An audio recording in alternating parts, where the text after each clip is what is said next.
Hello there guys and welcome back to a brand new video. Today I'm going to be going over a few of my ideas for my dream Star Wars Battle Royale game. Everyone by now will know what a Battle Royale is. Many wish that Battle Royale would stop coming out, but in reality they're some of the biggest games out there right now and they're really not going to be stopping anytime soon, so why not get Star Wars in on the action as well. For those unfamiliar with Battle Royales, it's a game where you have a number of people drop onto the same map, loot around for weapons, and the last person or team alive at the end wins, with a circle closing in around you as time goes by. There are a number of Battle Royales out there, most notably Warzone, Fortnite and Apex Legends, but you also have many others like Spellbreak, Hyperscape, PUBG and much more, and each Battle Royale usually has something pretty unique and different about it compared to others. Fortnite for example has building, Warzone has the cash system, the gulag and the loadout drops, and then Hyperscape eliminates zones instead of an actual enclosing circle, and Apex Legends has unique abilities for each playable character. There are many more differences out there, but these are just to name a few. A Star Wars Battle Royale in itself would be pretty unique and exciting, but you always want to see something new in the genre.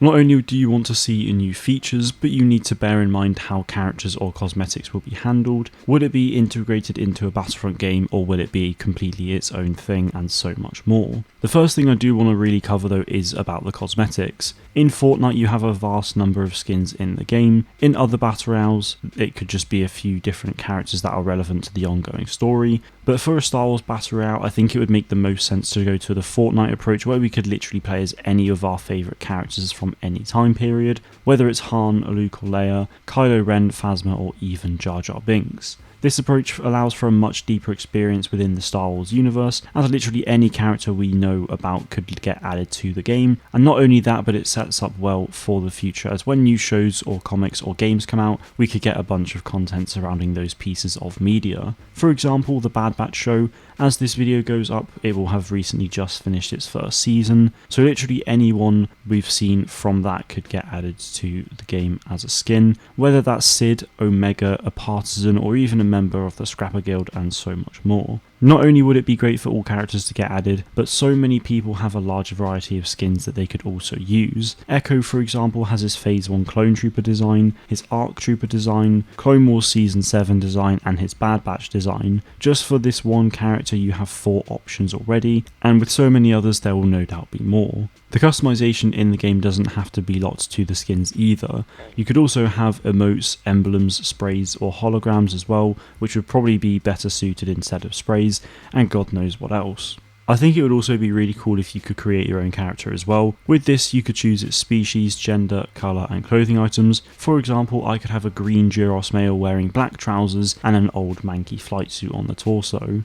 I think it would be great to be able to customise the gloves, boots and headgear as well, so literally any part of the body you could change. Obviously you won't be able to fit everyone and everything into the game at launch, but I think it'd be really great if they slowly rolled out new skins into an item shop and also had a battle pass where you could unlock content around a specific theme like the Bad Batch or Star Wars Visions when that releases in September. Obviously this game isn't a reality at the moment, so it won't happen before September. It was just an example I wanted to use. In this battle pass you could also then have new species and clothing items to unlock for your customizable character. Straight away there are so many amazing things that you could do for this game in terms of customization, but that's only really the beginning. Instead of having as many characters from Star Wars as possible, you could instead have it like Apex Legends, where there are around 12 different and new to the canon characters with unique abilities, and then you develop a story from that, which is something that a lot of Battle Royales are looking to do at the moment. I personally wouldn't mind this approach, as I think it would be really cool to have a new Star Wars story in that way. However, I would very much prefer the first way I spoke about, where they really try and add as many Star Wars characters as possible,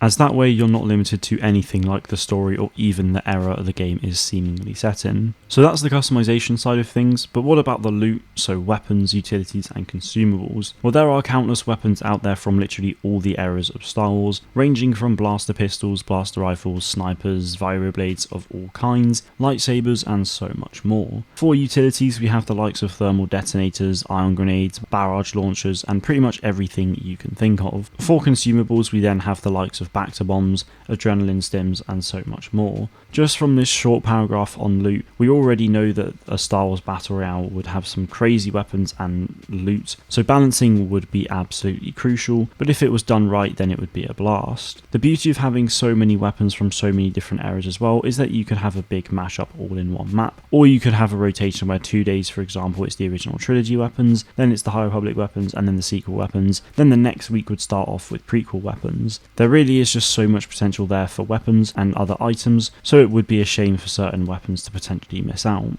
With there being so many weapons in Star Wars, it would also help massively for the rarity system. Star Wars doesn't really tend to have attachments on weapons that often, so the rarity system would be similar to that of Fortnite, where it's simply just a stat increase as the rarity goes up. For example, with the blaster rifles, you could have an E11 as the common, uncommon and rare blaster rifles, but then the epic and legendary rarities could be the F11D from the First Order, as that is essentially an upgrade of the E11.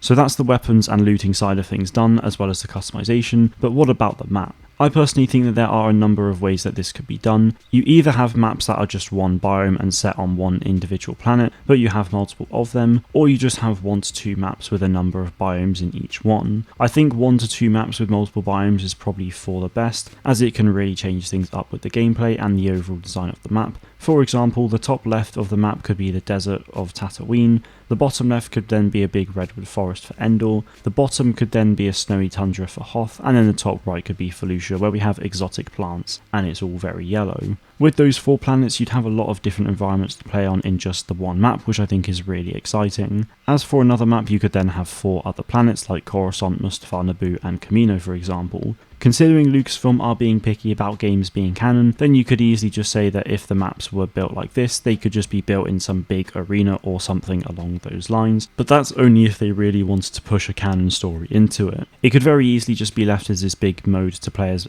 any of your favourite characters from any period in time in the universe. One question I have seen a lot is about whether or not I'd want a Battle Royale in Battlefront 3, but I honestly think it would work best if it was its own standalone game, as that way you can explore a lot more of the universe for its cosmetics and weapons instead of relying simply on what would be in Battlefront 3. A Battle Royale could absolutely work in a Battlefront 3, it's just I prefer it to be its own thing unless a different studio actually handled its post-launch support instead of DICE, as they could then focus on the core game itself. Anyway guys, I think that's pretty much everything I wanted to cover in this video.